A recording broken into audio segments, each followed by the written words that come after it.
Bueno, entonces vamos a empezar. Hoy no vamos a cantar porque ya se nos hace un poquito más tarde, pero vamos a continuar con el tema.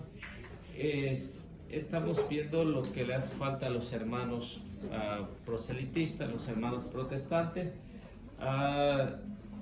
Un recuento así de lo que vimos la semana pasada. Pues, se aprovechan de la enfermedad de alguien para visitarlos y así estar al pendiente, lo que a veces nosotros como católicos pues no hacemos, no visitamos continuamente a los enfermos, y ellos se aprovechan de esto. También pues los ayudan económicamente.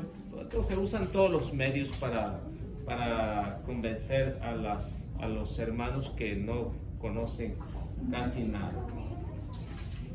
Otra de las técnicas que usan es que aseguran que fulano se ha curado y que está completamente sano, pero ponen a personas que uno ni se imagina si existen o no existen. Entonces se aprovechan de esta falsa religión para poder convencer.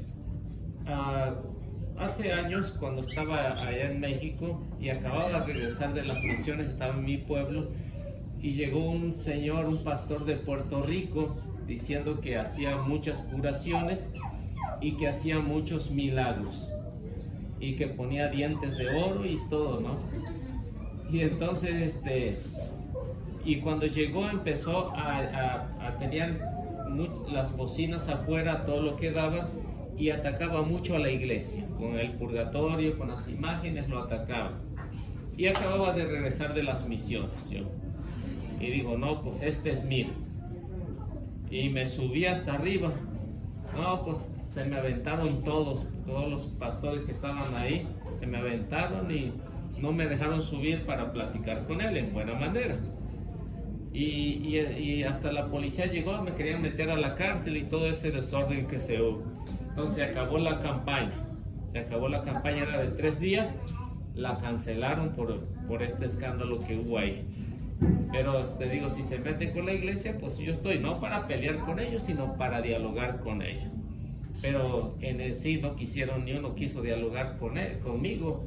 Y yo le decía al hermano de Puerto Rico que fue para allá, decía, pues vamos a dialogar y ustedes ponen su punto. Y estaba lleno todo el lugar. Y digo, pues aquí aprovecho pues para ver si realmente sabe o no sabe. Y entonces se armó el escándalo y pues se acabó todo en ese momento. Pero decía que hacía muchos milagros y que había viajado por muchos países y había hecho muchos milagros. ¿Quién le puede creer? ¿Quién sabe si lo hizo o no lo hizo?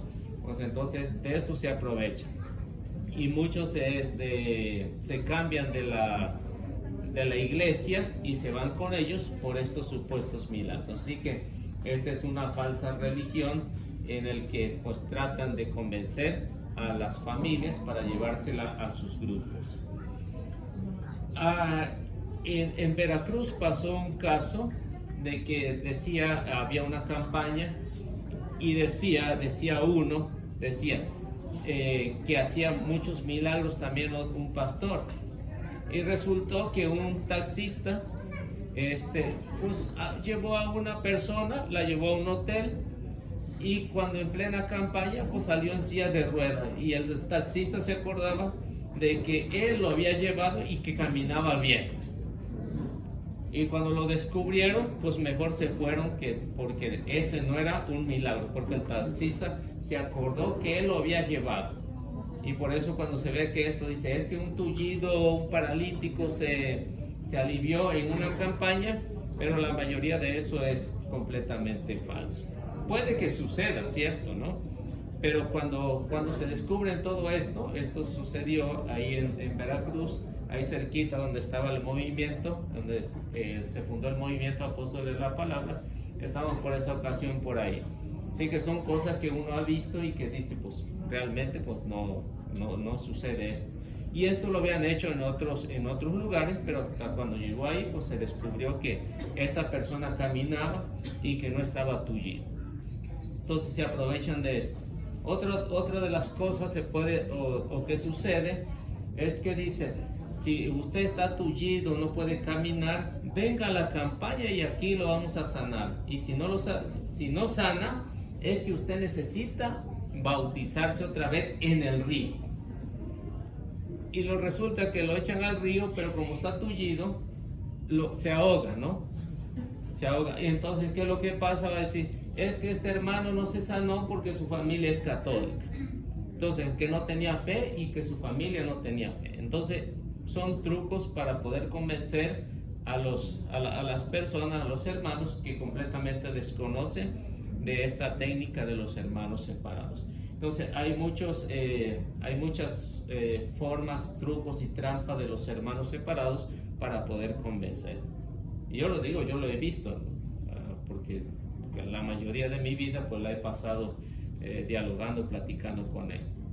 También un hermano que diríamos pues desperdicié como 7 horas un día hablando de esto. Es que decía, es que yo tengo el poder de hacer milagros. Decía que es un hermano también de una hermana que va a las clases de vida. 6 horas desperdiciadas ahí. ¿Por qué digo desperdiciadas? Porque él estaba aferrado que en la iglesia católica no hay milagros, que decía. Y entonces decía, esa no es la iglesia católica, no es la iglesia verdadera. Pero acá sí hay. ¿Vea por qué? Porque muchos dicen, es que allá en la iglesia católica bailan, fuman, se emborrachan. Bueno, pero no todos. No todos. Entonces se aprovechan de esto para decir que en la iglesia no es la verdadera, porque en primer lugar, la iglesia nunca va a hacer eso. En primer lugar, todos los milagros que hay o que ha habido y que se le han atribuido a muchos santos, la iglesia no lo está pregonando. Entonces, ¿por qué? Porque esto es lo que la iglesia siempre tiene en mente, que cuando se realiza un milagro, no es de parte de la persona ni tampoco para que lo ande publicando. Es de parte de Dios, que se vale a través de esa persona. Entonces, por eso es que, a diferencia de estos hermanos, en la iglesia pues se maneja de esta manera, que no se pregona lo que sucede. Si sucede el milagro, pues qué bien. Y entonces eso es otro truco de los que hacen. Y utilizan otro de los trucos que utilizan estos hermanos, es que dicen, o con frecuencia dice, es que en una campaña se me quitó el dolor de cabeza cuando me impusieron las manos. Bueno, ¿y eso qué? También un brujo le puede poner las manos y se le quita el dolor de cabeza también, ¿no? Entonces, y eso no quiere decir que sea la iglesia de Cristo.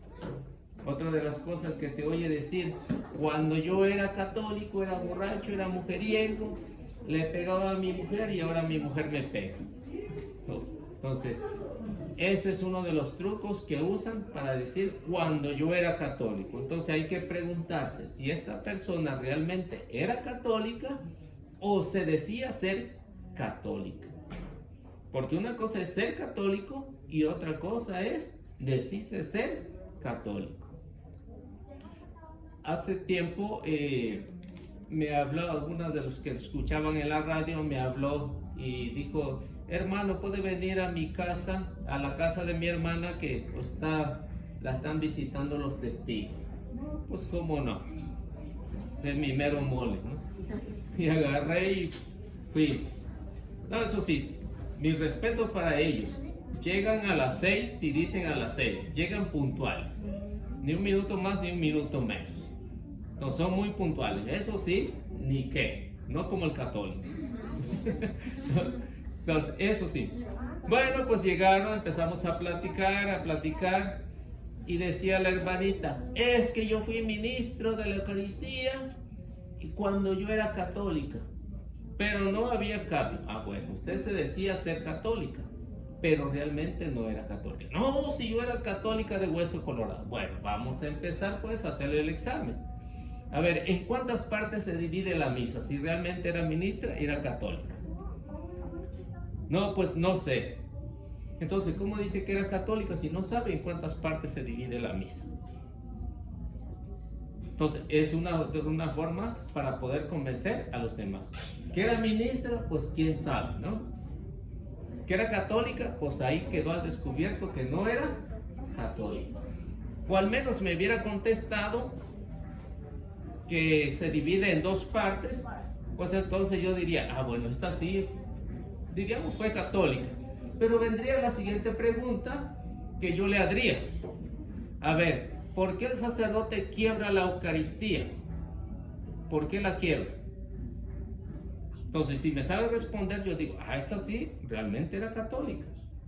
Y esto es lo que también muchos católicos tampoco saben. Entonces, esa es la forma de poder saber si realmente era católico o no era católico. Haciéndole un simple examen nada más de la misa. Y con eso tiene. Y al fin y al cabo, pues, unos 5 minutos y se fueron enojados. Y los dos eran católicos. No sé si era una pareja, no sé qué era. Volviendo ahorita a lo que estaba diciendo de los milagros, ¿cómo le podría yo explicar a un digamos, hermano confundido? Pues ni católico ni cristiano, porque dice que iba a reuniones cristianas y hace mucho tiempo era católico, pero no era en sí católico.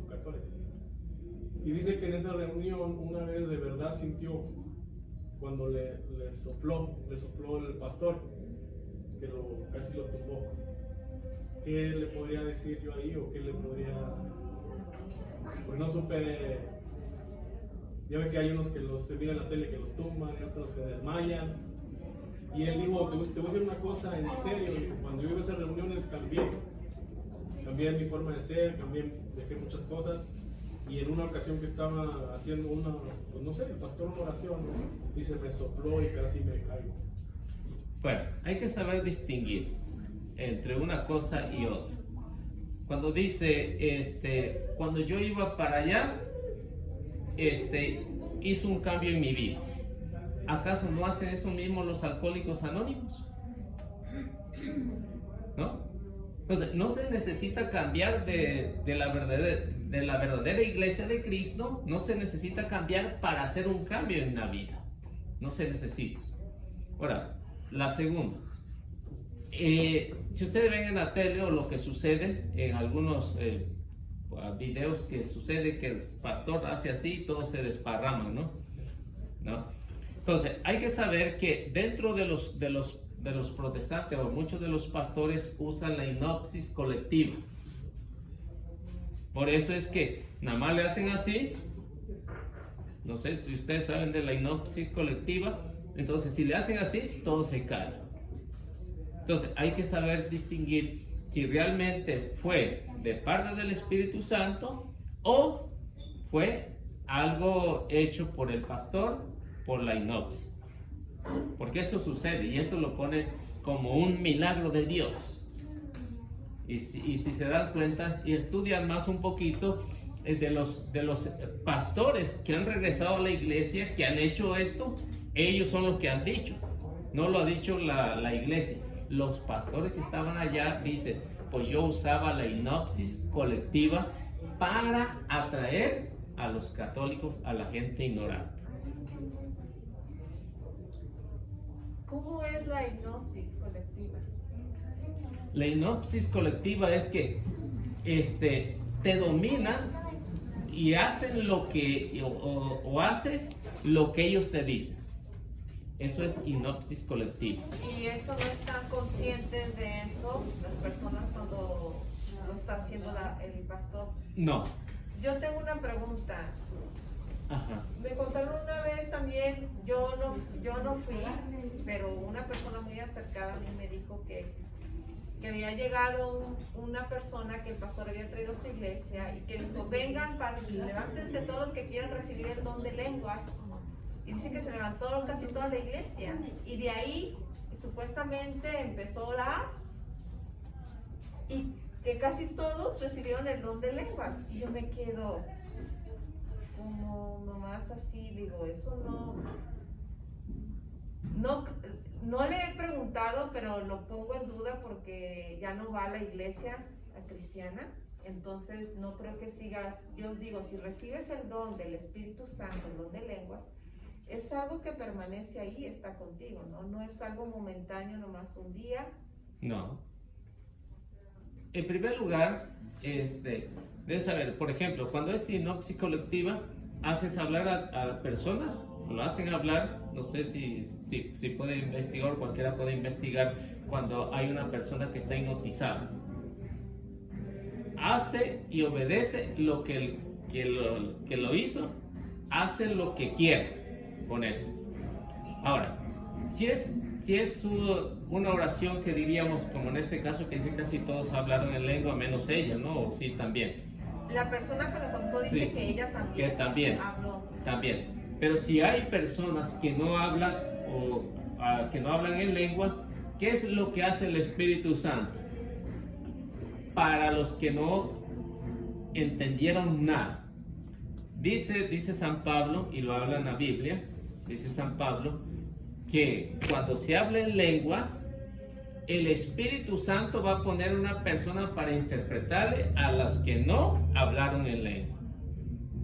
Si es del Espíritu Santo. Pero también puede usar esa misma persona que está hablando en lenguas para que les interprete a las personas que el Espíritu Santo... No, tiene que haber un intérprete fuera del que está hablando.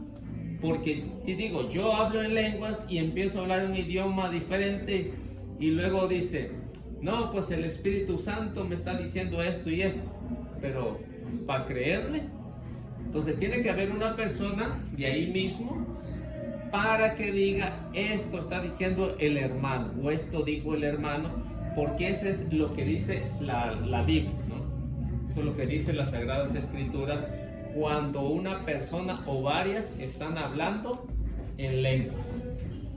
Porque si no, dice, es parte de otro, que no es el Espíritu Santo.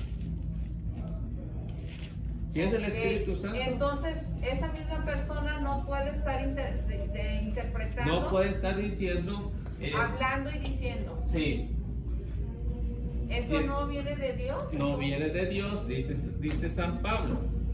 Okay. Porque si la persona que está hablando en lenguas, entonces, ¿qué es lo que va a pasar? Pues él puede decir lo que quiera o ella puede decir lo que quiera. En el momento. En el momento. O sea, que va a ir traduciendo. Es como decir, yo no sé inglés, pero quiero que alguien me explique lo que el que me está hablando me diga qué es lo que necesita o qué es lo que me quiere decir. Entonces la persona que está interpretando me va a decir lo que él me está diciendo. Por eso el Espíritu Santo dice, incluso Jesús lo va a decir, el Espíritu Santo va a ser el intérprete. No sé si ya lo vimos ese tema, ¿no? Del Espíritu Santo. Se me hace que sí. Que era Juan, ¿no? Juan 14, 26 creo. Déjeme ver. Para los que no entendemos qué es lo que nos quiere decir el Espíritu Santo. Si esto sucede, pues decimos, entonces esto sí viene del Espíritu Santo.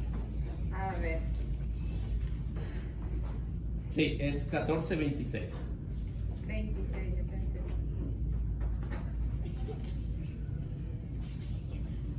No,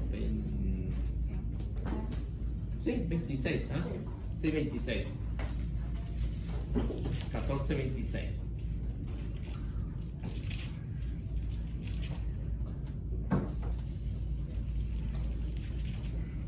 ¿Qué dice? Les ha dicho todo esto mientras estaba con ustedes. En adelante el Espíritu Santo, el intérprete que el Padre les va a enviar en mi nombre, les enseñará todas las cosas y les recordará todo lo que yo les he dicho. Entonces, para los que no sabemos hablar en lenguas, ¿qué es lo que va a hacer el Espíritu Santo? Va a usar a una persona para interpretar lo que el otro está diciendo en lenguas. Porque si no lo interpreta, no van a saber qué fue lo que pasó. Y es ahí donde las Sagradas Escrituras pues, nos dejan saber que tiene que haber un intérprete. Si no hay un intérprete, entonces no es de parte de Dios, es de parte del patotas. Y así nos damos cuenta que si realmente, pues si se dan cuenta, las cosas suceden así, porque el mismo Jesús nos va a recomendar que son cosas que tienen que suceder y que realmente pues suceden si viene de parte de Dios. He tratado de encontrar la de no sé si es Corintios, Romanos, pero por aquí debe estar, que San Pablo nos va a decir cuando es obra del Espíritu Santo.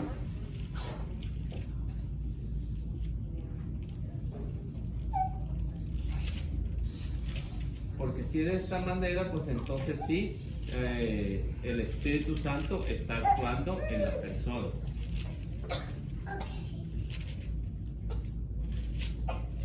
A ver.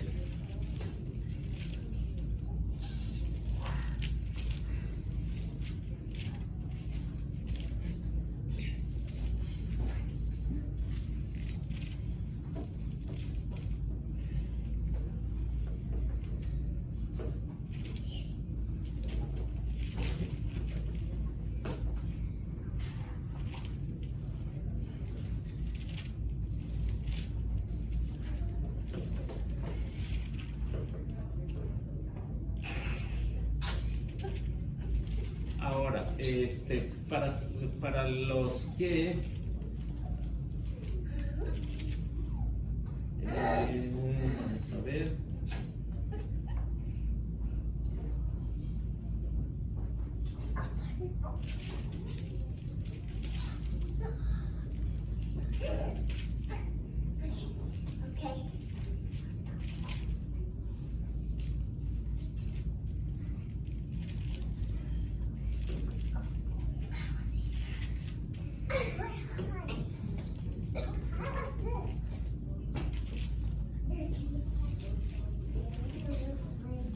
Aquí está. Es Primera de Corintios, capítulo 14, versículo 5. Primera de Corintios, capítulo 14, versículo 5.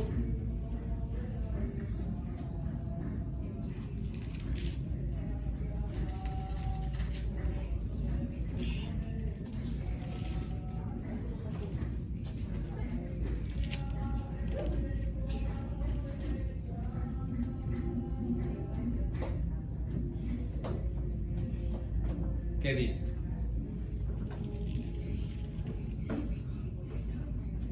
Me alegraría que todos ustedes hablaran en lenguas, pero más me gustaría que todos fueran profetas. Es mucho mejor tener profetas que quien hable en lenguas, a no ser que haya quien las interprete y así toda la iglesia saque provecho. Ahí está la respuesta. Entonces, Jesús decía que el Espíritu Santo es intérprete. San Pablo está diciendo que el don de lenguas es el último que uno debe de hacer para no apantallar a los demás. Dice, me gustaría que todos fueran, ¿qué? Profetas. San Pablo lo está recomendando. Pero dice,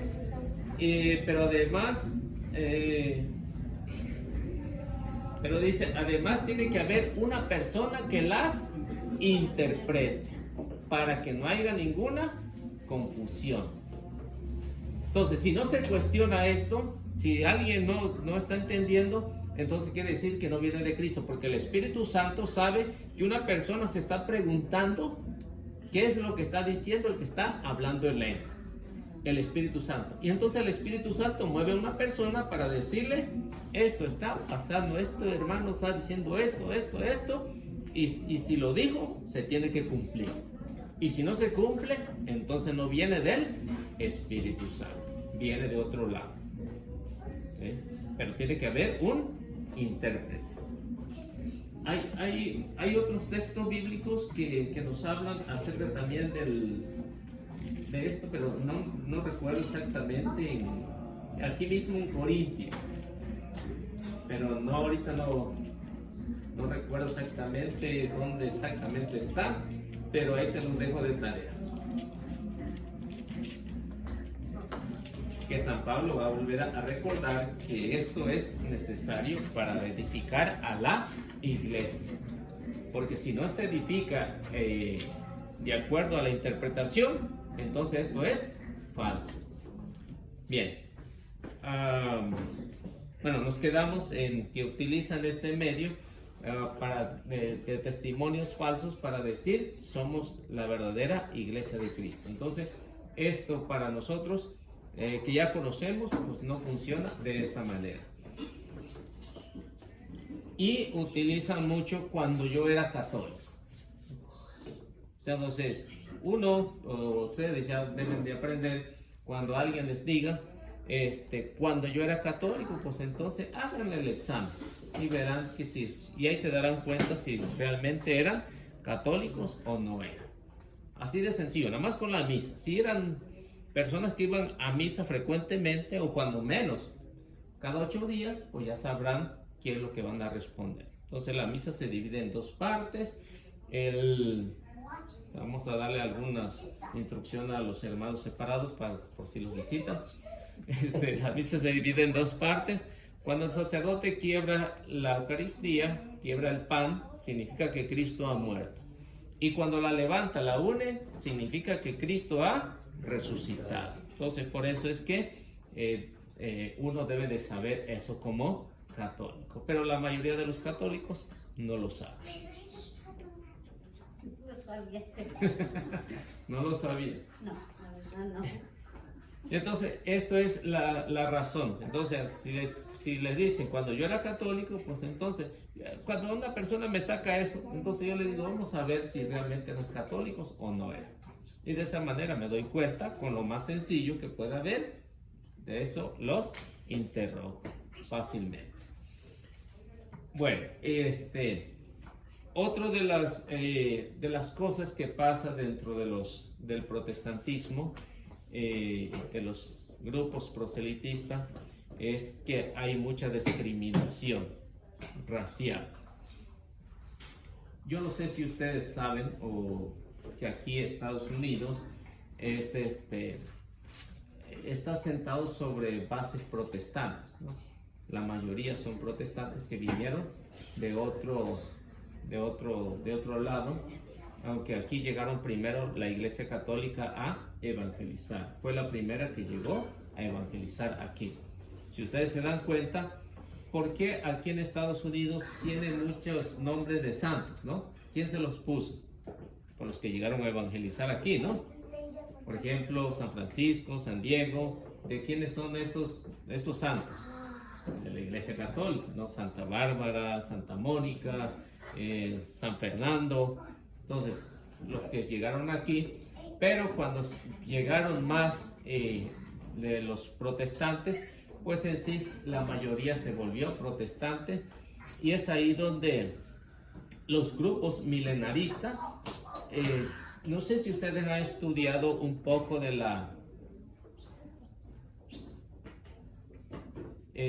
no sé si ustedes han estudiado un poco acerca de los grupos milenaristas, como Elena G. de White, José Smith, esos en su tiempo, y está escrito en sus libros, Carlos Russell, todos esos fundadores de sectas del siglo pasado, todos hablan de que hay que ser,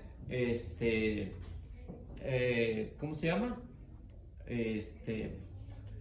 No querer a los demás, ser racistas. Entonces, ellos aplicaron mucho el racismo en su tiempo. De hecho, de ahí de las religiones cristianas, en su mayoría de ahí se levantaron cuando empezó el racismo también del KKK, y muchos eran cristianos. Del Ku Klux Klan. Del Ku Klux Klan, sí. Sí. Entonces, todo eso era de parte de los grupos milenaristas. Entonces, la mayoría, y esto sucede en la mayoría de los países la mayoría son protestantes. Hay muchos racistas. ¿Cómo les dicen? ¿Qué? ¿Grupos qué? Milenaristas. Milenio. Milenio. sí, del milenarismo. Entonces, estos grupos en su tiempo aplicaron mucho esto. Y hasta el día de hoy se ha quedado. Así que no ha cambiado mucho en este aspecto. Entonces, hay países como aquí y otros países que en su mayoría son protestantes. Entonces ya hay una división, ¿no? Ya hay una división en ese aspecto. ¿Por qué? Porque dicen, nosotros somos mejores que los otros. Entonces ya hay algo de racista, ya hay algo de que odian al que no pertenece al grupo. En la Iglesia Católica no nos han enseñado eso, en tener diferencia con los demás. Al contrario, nos han dicho, ellos son nuestros hermanos, que se salieron en tiempos pasados, pero siguen siendo nuestros hermanos. ¿Por qué razón? Porque Gálatas 3:28, San Pablo nos los va a recomendar. No debemos de tener diferencia con nadie, sea católico o no sea católico. No hay que tener diferencia con nadie de ellos. Gálatas 3:28 nos los va a recomendar que no hay que tener diferencia. Pero cuando se aplica esto en todos los hermanos separados, pues ya va a haber algo diferente. Y si se dan cuenta, en las familias, cuando alguien se cambia que era católico y se va a otros grupos, ¿qué es lo primero que intenta? Cambiar a la familia. Y si no se cambia, no le hables, ¿no? Como los testigos de Jehová. Se le sale un miembro, nadie tiene que hablar. Muchos grupos hacen esto, muchos grupos protestantes hacen esto. ¿Qué dice? ¿Por qué? Porque ya no es de los nuestros. Entonces, no hay que hablarlos. Hay muchos que han tenido grandes cargos en los testigos de Jehová, por ejemplo, y conocen la verdad y se regresan a la Iglesia Católica. Hay muchos testimonios como Antonio Carrera, no sé si ustedes saben, él fue superintendente, fue maestro, y cuando dice que descubrió la verdad, porque él era católico, descubrió que la Iglesia Católica es la de Cristo y lo abandonaron. Entonces toda su familia lo odió, la familia de él. Entonces este sistema lo aplica. Entonces crean un trauma de diferencia. Y San Pablo nos va a decir, ¿qué nos va a decir en Gálatas 3:28?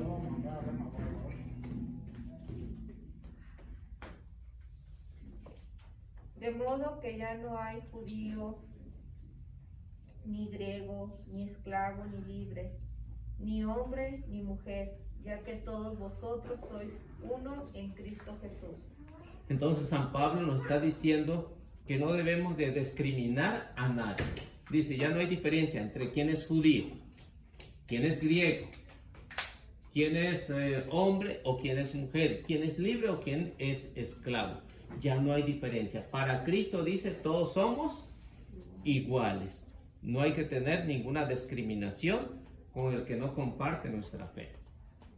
Entonces, porque si empezamos a discriminar, pues entonces estamos aplicando lo que en el protestantismo se ha aplicado por muchos años. Entonces, ¿qué es lo que tenemos que hacer? Pues tratarlos como hermanos, lo que dice San Pablo. Ya no hacer diferencia entre quién es hombre, quién es libre, quién es judío, quién es griego, nada. Todos somos una sola cosa en Cristo Jesús. Y si Cristo nos dio esa misma dignidad, pues también tenemos que tener la misma dignidad. Pero esto se aplica, diría, lo que les decía, aquí hay mucho racismo. Aunque no lo quieran ver, hay mucho racismo y se ve, se ve el racismo. Uno lo ha experimentado, por ejemplo, en el trabajo, no sé si alguno, pero sí en algunos trabajos yo lo he visto y lo hemos sentido, esa discriminación acerca de la diferencia, a veces hasta del color de la raza, ¿no? Entonces hay mucha discriminación, pero estos fueron los que empezaron, los grupos proselitistas, los grupos milenaristas que empezaron con este tipo de racismo. Creo que en Ohio está la sede de los mormones, ¿no? Ohio o algo así. En Utah, ¿no? En Utah. Entonces dice que en Utah, si no es mormón, hay mucha discriminación, ¿no? Entonces todos los países de los estados del sur, pues hay mucha discriminación. ¿Por qué? Porque la mayoría son protestantes.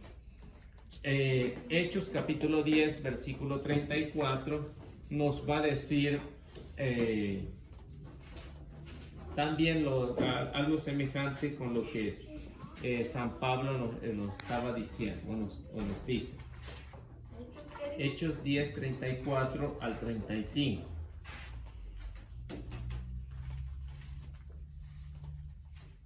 Para que nos demos una idea de lo que en las Sagradas Escrituras desde hace casi 2000 años pues ya se hablaba de esto, que no debe de haber una diferencia. Entonces, porque en ese tiempo pues habían los paganos, ¿no? Los paganos, estaban los judíos que tenían su propia religión, y los demás grupos, ¿no? Los demás países que tenían o eran politeístas. A ver qué dice. ¿Por qué se extendió tanta religión, hermano? Tanta religión en el mundo. ¿Por qué será? Bueno, la semana pasada les explicaba que como es un negocio, muchos no predican el evangelio como se debería de hacerlo, ¿no? Porque en primer lugar Jesús mandó a predicar sin cobrar nada. Ahora, ¿qué es lo que pasa? Lo que pasa es que si uno dice, yo ya no quiero trabajar, ¿qué es lo que hago? Fundo un changarrito y empiezo a predicar. Ya tengo unos 10, les cobro el 10, ¿no? Entonces ya me evito de estar trabajando 8 horas y tranquilito cobrando mi 10. Hace tiempo, no lo vayan a hacer, hace tiempo, estaba buscando información y de repente me apareció una aplicación ahí y decía, si quieres fundar tu propia agrupación, háblanos y nosotros te conseguimos el lugar, te asesoramos y tú puedes vivir fácil con 10 personas que le cobres el diezmo. Y ahí sacaban cuenta, ¿no? Ahí sacaban cuenta. Entonces, y dice, nosotros te hacemos todo el trámite gratis. Entonces, por eso es que hay muchas agrupaciones, 45,000. No lo vayan a hacer ustedes. Entonces dice, lo único que debes saber un poquito de Biblia, tener facilidad de palabras y eso es todo. Entonces, ¿ese es el amor al evangelio? No. Por eso es que hay muchos que han fundado hasta el día de hoy 45,000 agrupaciones diferentes. Y la más dividida de todas es la pentecostal. 25,000 ramas de ahí han surgido de ahí. Así que, para que se den una idea cómo se puede vivir. Si yo les cuento, cuando yo llegué aquí, hace varios años, había no sé si estará por ahí por la Federal, había y había un anuncio que decía, se solicita pastor. Había un anuncio ahí, se solicita pastor. En ese tiempo pagaban $500 a la semana, de $500 a la semana, más donde vivas, o sea que le daban el lugar. Entonces, en ese tiempo no tenía trabajo, ¿no? Acabamos de llegar, no tenía trabajo, y decía a mi esposa, ándale, ahí está, bueno, pues aprovecha, ¿no? Entonces, yo sabía de Biblia. Entonces, ¿qué pasaría si yo me hubiera ido por el dinero? Ese tiempo 500 eran muy buenos, más las primicias, más las ofrendas. Entonces ahí se ganaba un buen billetito, ¿no?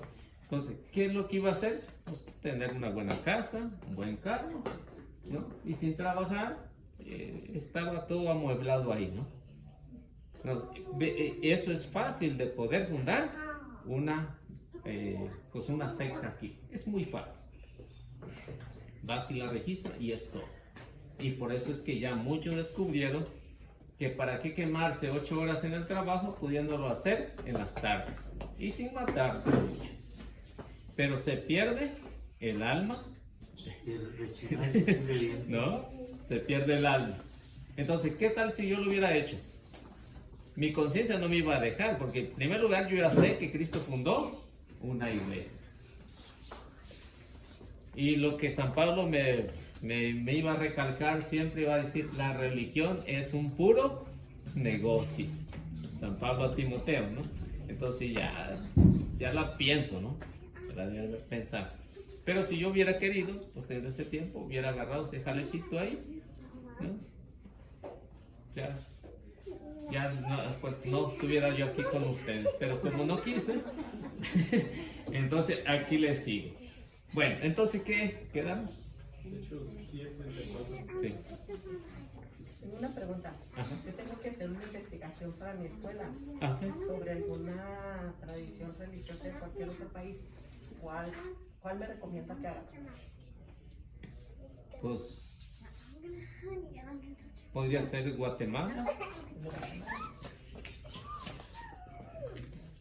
y México, pues ya la conoce usted, ¿no?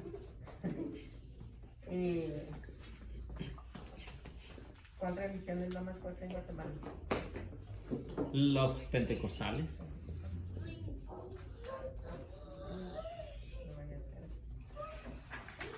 ¿Sí? Todo lo que es Centroamérica, la mayoría son de esa rama, de los pentecostales, porque son los que pues hacen más propaganda por la radio, por la televisión. Entonces todo eso, esa es la forma de cómo pueden atraer a muchos, a través de milagros. Bueno, Hechos 10:34 al 35. Entonces Pedro tomó la palabra y dijo: verdaderamente reconozco que Dios no hace diferencias entre las personas. En toda nación mira con benevolencia al que teme a Dios y practica la justicia. Entonces se dan cuenta que si vemos la diferencia entre el catolicismo y el protestantismo o las sectas milenaristas, hay mucha diferencia. Entonces la iglesia nos invita a través de la palabra de Dios, ya no hay diferencia entre hombre y mujer, entre libres y esclavos. San Pedro en su predicación nos está diciendo, verdaderamente tenemos que tomar el ejemplo de Dios, que no hace diferencia entre razas. Para Él todos somos iguales. Nada más que el ser humano, a través de estos grupos, pues ha tratado de dividir y nos ha hecho, pues, algunos que suframos acerca del racismo y otros que se convierten en racistas. Pero este es el problema que se causó en estos últimos años, siglos, este problema. Porque en sí, si ustedes ven los libros de la señora Elena G. de White, habla feo también de la raza negra, habla también feo acerca de otras razas, pero lo mismo que estos testigos, que los mormones, entonces hablan muy feo, entonces hay un racismo ahí. Y si esto dice San Pedro, si Dios no hace diferencia, entonces ¿por qué hay esto? Entonces esto es lo que le hace falta a los hermanos separados. Entonces en los países que son mayoría católicos, muy poco se ve esto, muy poco se ve. Que hay uno otro despistado, sí, pero son pocos, pero la mayoría pues acepta o se acepta tal como es, no importando qué color sea, ¿no? ¿Por qué? Porque a veces hay una diferencia del color y hay un racismo ahí. Entonces, esto es lo que no se debe de hacer. Entonces, Gálatas 3:28, pues San Pablo nos decía que no haya diferencia entre una raza y otra, sea judío, sea griego, sea de otro color, no hay que tener diferencia.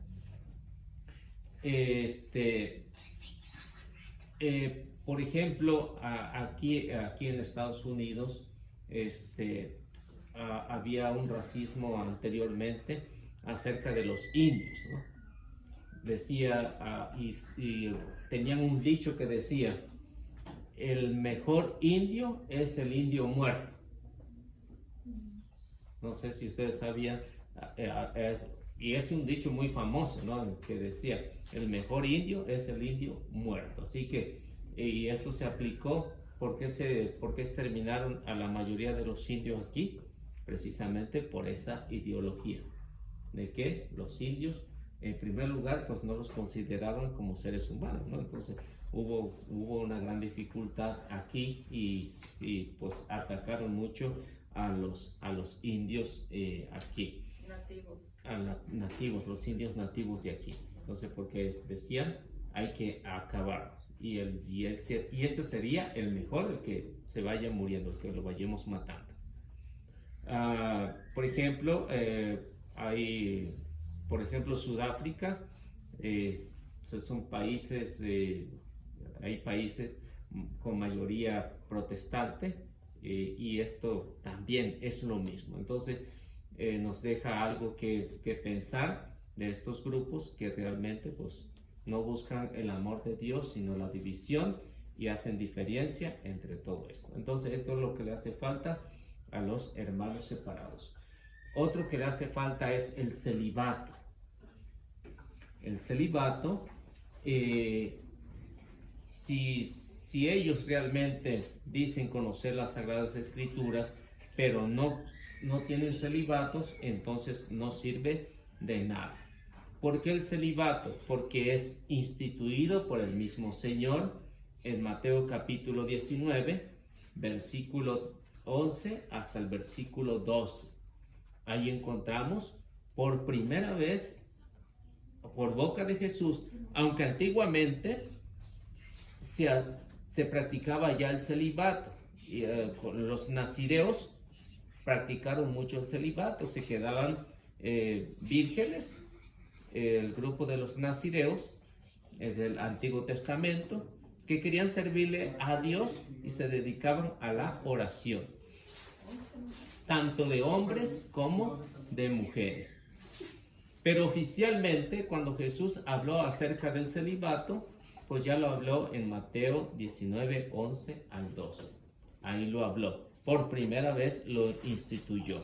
Y él sabía por qué razón lo iba a instituir.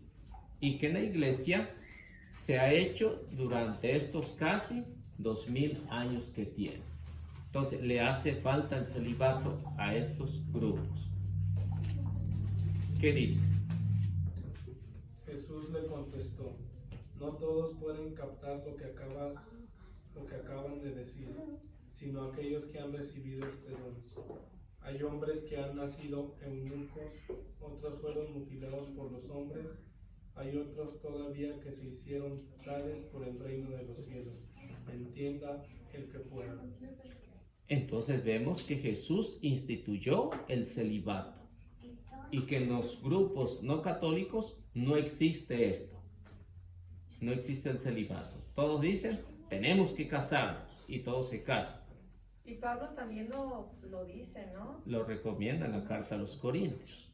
Entonces Jesús dice, hay unos que descubren que no se casan por amor al reino de los cielos. Entienda el que pueda. Por eso es que no todos entienden a los sacerdotes cuando se dedican al celibato. Entienda el que pueda.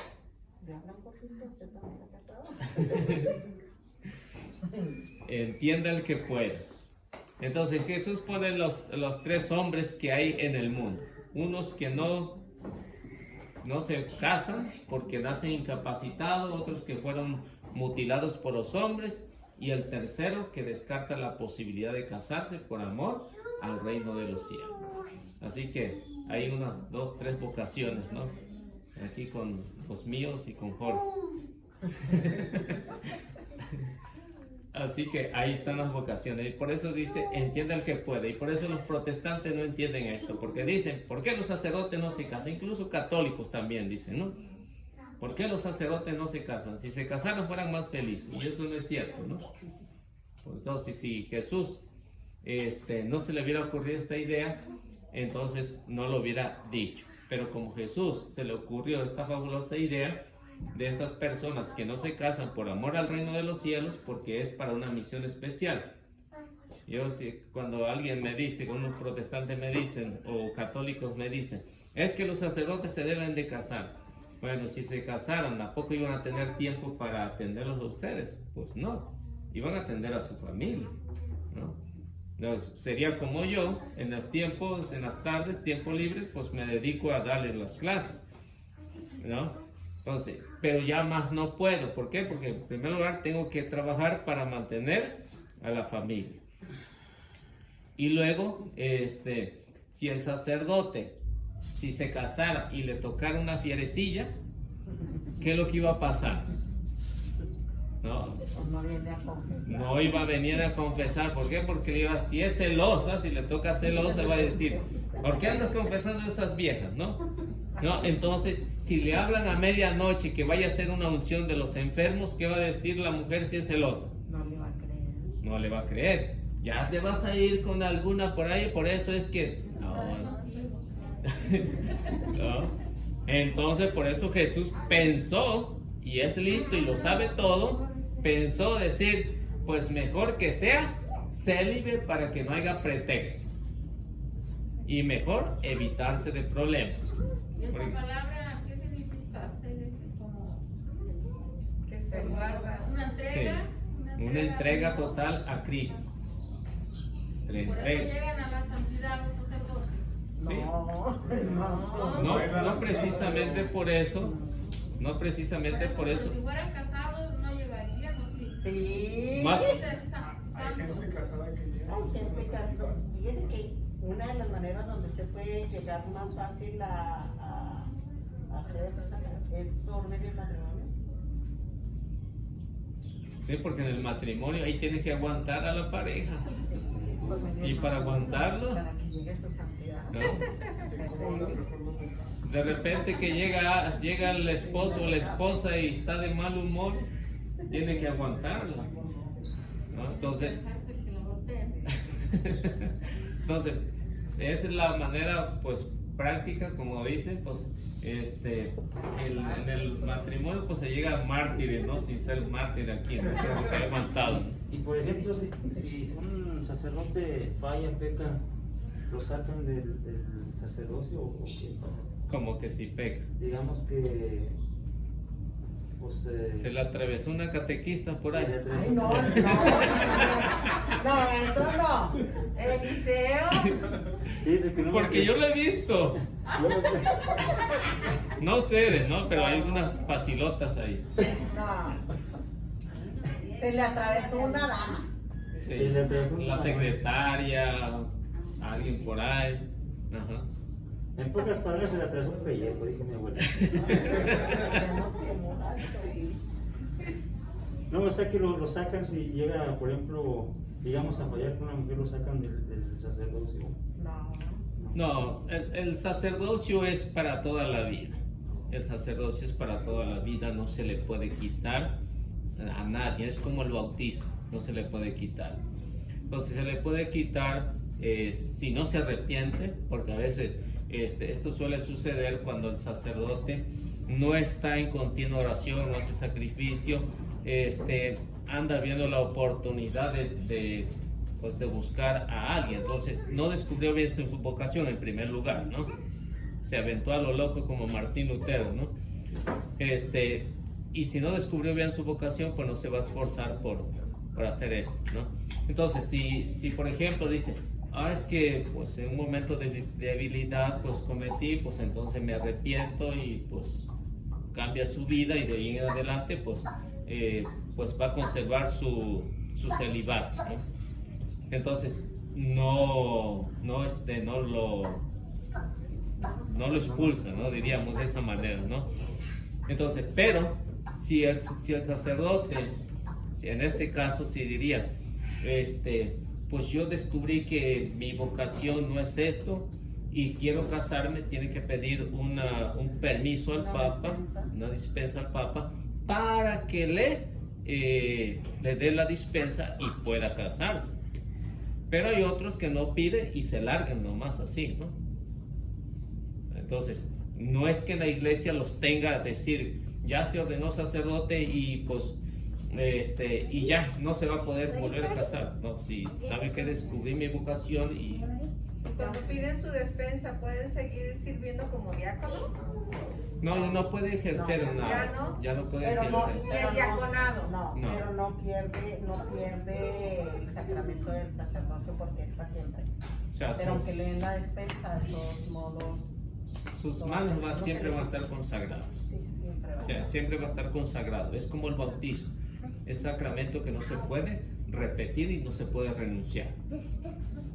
Y con los sacerdotes, pues igual, pues si tienen tentaciones, caen, se van y se confiesan, así como usted cuando lo perdona, él va y se confiesa con el obispo. Si hay un lío, lo cambian de iglesia, se va, se arrepiente, y igual uno sigue igual, en la misma, nomás cambiándose de iglesia en iglesia. Yo le pregunto porque Lo único es que sabe que el sacerdote, aunque esté en pecado mortal y le dé a usted la comunión, el sacramento no pierde la gracia. Eso es lo bueno. O la El confesión. sacramento no pierde la gracia que tiene, porque fue Jesucristo el que lo instituyó. Si perdiera la gracia, se convertiría en pecado, y entonces usted no recibiría la gracia sino un pecado. Entonces, aunque el sacerdote esté en pecado mortal, el sacramento no pierde la gracia. El sacramento de la Eucaristía, Cualquier pero también no. el otro sacramento. Bueno, Cualquier sacramento, Sí, cualquier todos. sacramento. Ok. Cualquier sacramento. Entonces, esa es la garantía que dijo Jesús, ¿no? Le dio la garantía a los sacerdotes de hacer eso. Entonces, si no, si eso no fuera cierto, entonces Jesús no le hubiera otorgado esto. Sí puede ser el más pecador, como en el caso de Pedro, ¿no? El caso de Pedro o de Judas o de los demás discípulos que lo abandonaron, pues el Señor le otorgó el perdón y cambiaron de vida, ¿no? Hicieron que cambiaran de vida. Lo mismo sucede con cualquier sacerdote. Si realmente está arrepentido, Pues yo pienso que ha sucedido con todos, de hecho hasta con sus profetas, hasta Moisés también le falló, el rey David, con todos sus elegidos. Sí, o de sea, una que- manera o de otra todos como seres fallamos de humanos, una manera o de Todos. otra, porque estamos en la carne. todos. yo porque pobre es todo lo que hoy, o sea que tienen que estar, como dice usted, en constante oración porque, pues imagínate lo que les cuenta uno. No, y Sí. uno también hay que estar orando por ellos. Sí, por eso, si nosotros queremos un sacerdote santo, tenemos que hacer oración por él. Si no queremos un sacerdote santo, no oren por él. Y oración para que no se le acerquen a tanto. Que no caiga en Porque tentación. muchas veces son las damas las Sí, que son andan las ahí mujeres. atrás de Sí. ellos. Por ahí decía un sacerdote, aquí hay muchas catecuscas. Otra vez. Otra vez, Eliseo. No, él lo dijo, ¿no? Él lo dijo, no lo dije yo. Así que se aprovecha, el demonio se aprovecha de toda la ocasión para hacer caer al sacerdote. Y fíjense, bueno, ya lo pasamos. Y fíjense que la vida del sacerdote es semejante a la vida del misionero a tiempo completo. Es semejante, porque yo lo viví en mi propia carne. Yo lo viví en mi propia carne cuando era misionero. A cada comunidad que llegaba, Dios mío, ¿no? Entonces, piensa que como uno es misionero, piensa que es lo mejor que pueden encontrar en ese tiempo las muchachas o las mujeres, incluso hasta casadas, ¿no? Incluso hasta casadas. Les voy a contar algo que me sucedió. Algo que me sucedió en una misión. Llegamos a una misión y una señora se me acercó y me dijo, oiga hermano, qué guapo está usted con esa barbita que la tenían porque no tenían para cortarnos, ¿no? Dice, a mí me gustan los hombres así como usted, así con la barba grande. Válgame Dios, una mujer casada. Ya se imaginarán las muchachas que piensan que uno es lo máximo, no. Entonces, y por eso entiendo a los sacerdotes. Los sacerdotes son semejantes a los misioneros. ¿Por qué? Porque en cada comunidad que van, piensan que van a hacer un desorden. Y muchas experiencias que me pasaron en la misión. Pero gracias a Dios, pues uno pudo sobrevivir, ¿no? Uno pudo sobrevivir. Entonces, ¿qué fue lo que hice? Con lo que pude compré un rastrillo y me resuré. Entonces, sí, en serio, porque esas cosas, si no los porta uno a tiempo, no hace sacrificio, no hace oración, inmediatamente cae ahí. Y algunos se quedaron en las comunidades. Algunos de los que yo conocí se quedaron ahí. Ahí se casaron. Ahí se casaron en las comunidades. Y esto sucede. Así que si no está en oración, no vive en sacrificio, olvídese. Lo mismo pasa con los sacerdotes. Bueno, hagamos la oración. Ya mataron. Entonces llegando luego por cada barba a mi esposo. Pues, Ya está creciendo, ya está creciendo. Sí. Bueno, ¿alguien gusta hacer la oración? ¿Tú? Oración. La que tú quieras, haz tú. Anda. ¿Cómo lo sabes si te hace todos los días?